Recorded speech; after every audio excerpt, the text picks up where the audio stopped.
everyone, and welcome back to the channel. My name is Brittany of BrittanyJJones.com. In today's video, I'll be sharing some tips for stitching. I'll be covering hand placement, paste, as well as the guide for the fabric. One of the things that you will hear as you're on your sewing journey is that you have to practice. In order for you to get better with your stitches, with your confidence, and with your skills, it does require practice. The more time you practice and you spend with your sewing machine, the more confident you'll be with it. The first thing that I'm going to cover is hand position. For hand positioning, your hands should be on either side of the needle so that you can easily guide the fabric through the machine. Next is the paste. If your machine comes with a foot pedal, it's important to make sure that you start slowly and then gradually increase. If you push too hard, your machine is going to take off.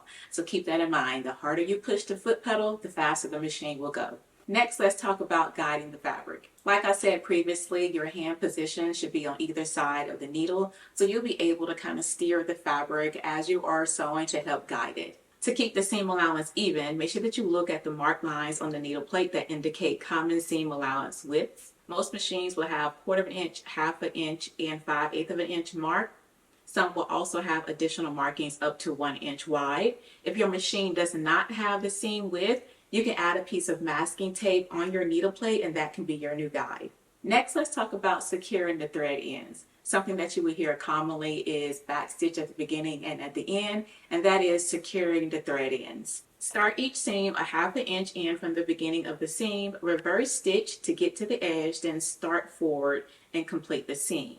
Finish by reversing along the last 1/2 inch of the seam. Again, that is going to help secure the beginning and the end of your seam. Accompanied with this video is a PDF that you'll be able to download from simplicity.com, and within that PDF you will have some practice stitch sheets. You can take time to get comfortable with your machine, especially if you're not ready to move on to fabric. You can use these practice sheets to stitch on and get more confident with stitching in straight lines, around curves, and also stopping and starting at points. Go ahead and take this time and get some practice in. And you don't have to just stick with the straight stitch. Really go ahead and explore your machine. Try out some zigzag stitches if you have decorative stitches. Try those out as well. Switch between the different stitch lengths and width. Just get comfortable and confident in your sewing machine. Well, that is all for the video, and I really do hope that you all enjoyed it. If you would like to see more sewing videos, there's a full playlist linked down in the description box. And if you would like to sew more and download some how to sew PDFs, you can head on over to simplicity.com/sewing tutorials. Until next time, blessings everyone. Bye.